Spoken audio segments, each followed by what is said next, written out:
I have a very specific protocol that when people take my classes or they come to do coaching with me or they ask me, will you do branding or will you do writing for my website?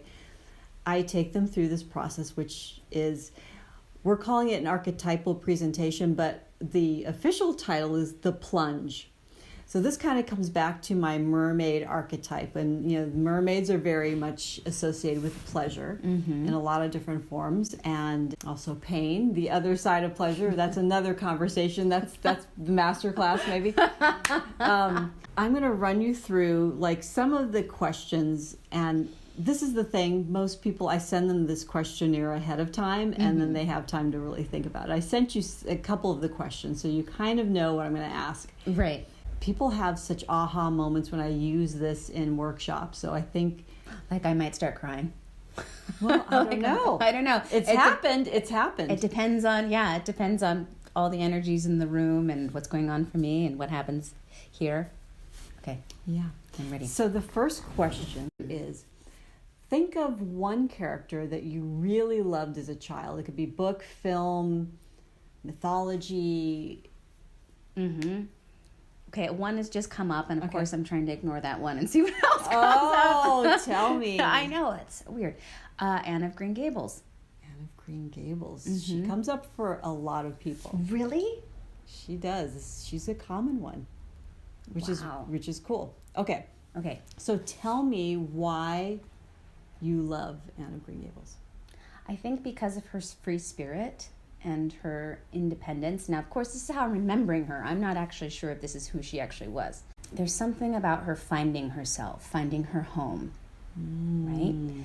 Finding her community, her tribe of people, and also finding love and acceptance.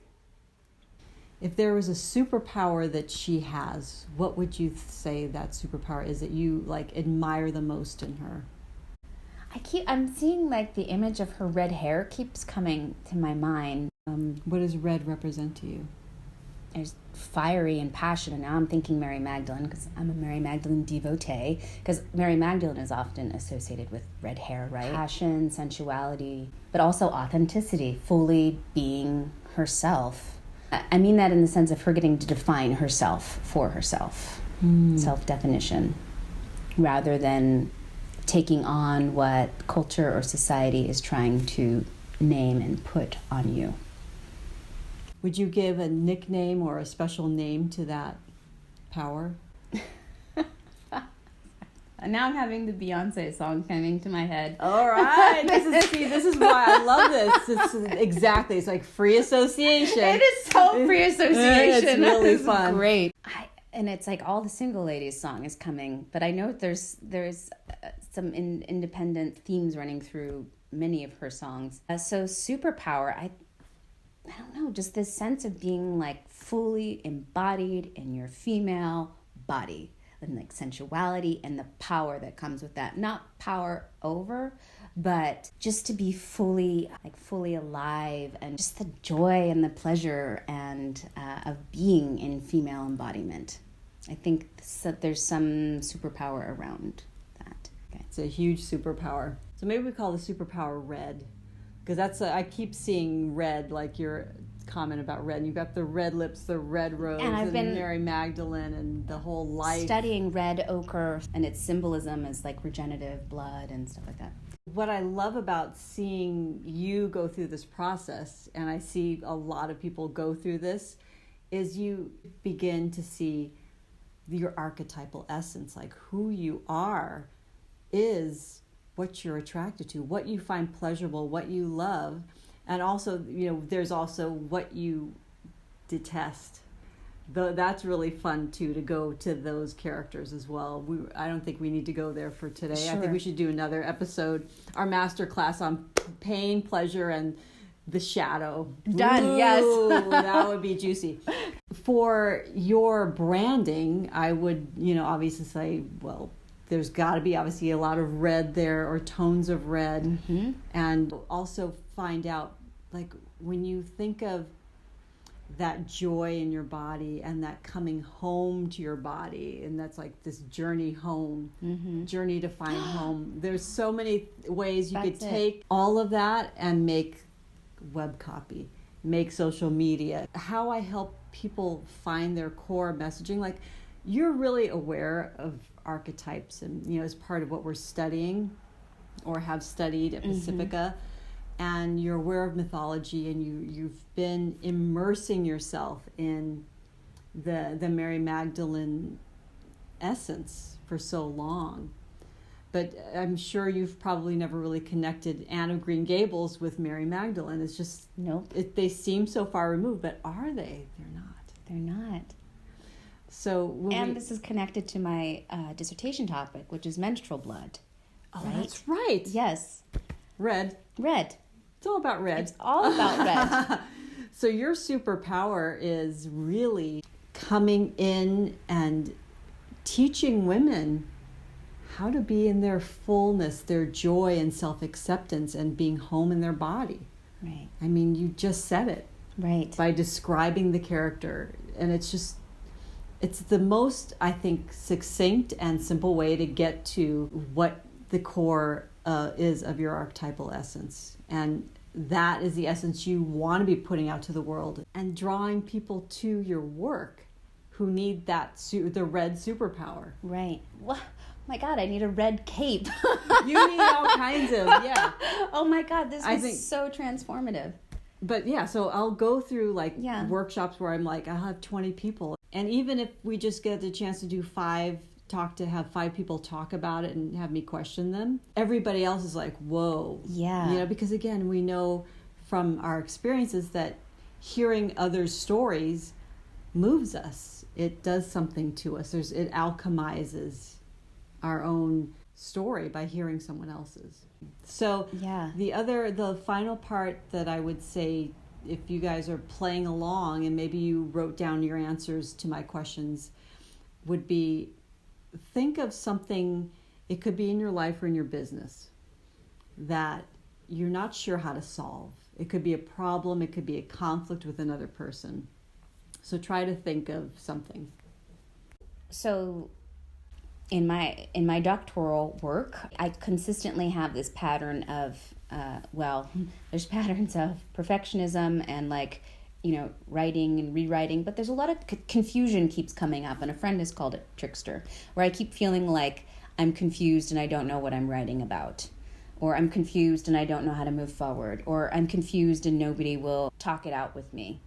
So this feeling of confusion and overwhelm and perfectionism, that's another problem in that. Yeah, I feel like those are all symptomatic of actually the deeper fear that I've had throughout my graduate school process is the fear of speaking up, of my voice being heard, my truth being heard.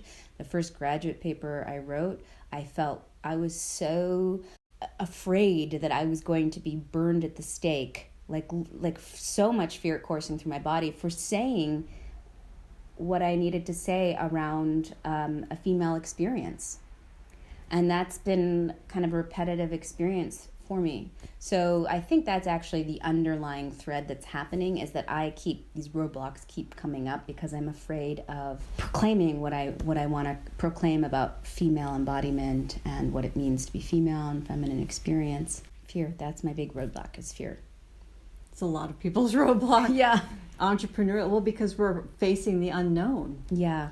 I mean, a dissertation is a very entrepreneurial endeavor in that you are creating something out of, you're pulling from sources, but you're creating something out of those sources that represents you and your voice and what your point of view is. Right. So you have to speak your truth. Yes. It's very scary. It's terrifying. Scary stuff. You're getting your entrepreneurial boot camp. Yeah, boot camp, yeah. Pleasurably, though, hopefully soon. Yeah. And there's always moments in anybody's life and work that don't feel pleasurable. We don't try to bypass pain and suffering, because that's a huge part of it. We're not going to really live without the other side of it. Yeah. So when you let's say you bring in Mary Magdalene, and she's sitting here next to you and you're telling her, I'm afraid of speaking my truth because I'm afraid of being rejected. I'm afraid of whatever it is you're afraid of. What does she tell you? What is her advice? she is telling me to be strong and just remember that I'm doing this for my sisters. And so many other women will be uplifted by this. Yeah. What you're doing by putting that out there is you're making the way easier for them. You're making a way for them where there was no way, because you had to make a way. Right. That's the whole creative aspect of being an entrepreneur, and why it's so much about being of service. And yeah, I mean, obviously there's money involved and there's profits and all kinds of stuff like that, but ultimately it's more of a healing endeavor. It's to solve a bigger problem than just what we're suffering from. Right.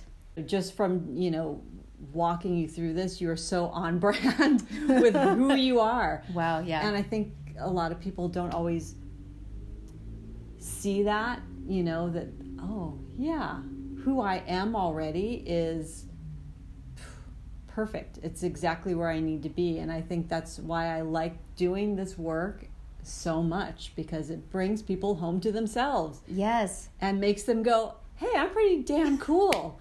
You're like, yes, you're awesome.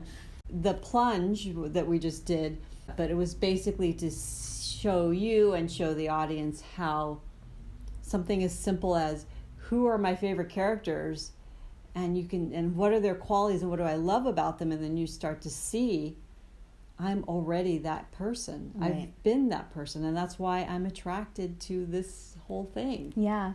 But that was, like you said, it was so simple, but it was so transformative for me. It's like seeing myself through the eyes of the goddess.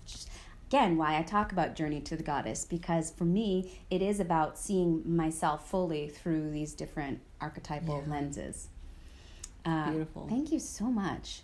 That was incredible. That was incredible. It's I hope you did it too. Yeah, you could always come back and do it. And Kris is so generous that she's going to give us a PDF of the Plunge Questionnaire, which you'll be able to find down below in the text box in YouTube and any other social media platform. Thank you, Kris. That was fantastic. If you liked today's video, I encourage you to like it, to make a comment, and to subscribe to my YouTube channel. And if you're curious about more ways that you can get involved with Journey to the Goddess or support Journey to the Goddess, then I invite you to head on over to my Patreon page, or Matreon, however you want to think about it. I like Matreon. I know. That's so cute. I wish I could change the name to Matreon. Oh my God. There's a business idea. There's a business idea. Yes. Somebody create Matreon, please. Please. We'll be the first to join. Yes, we'll be your first customers. So head on over to the Patreon page and you can find out all about membership, how you can be eligible for cool goddess products, and behind the scenes footage. There's plenty of deleted scenes from those interviews that you can view there. And I really appreciate your support, however that comes out. So thank you so much, and I will see you next time. Ciao. Thank you. Bye.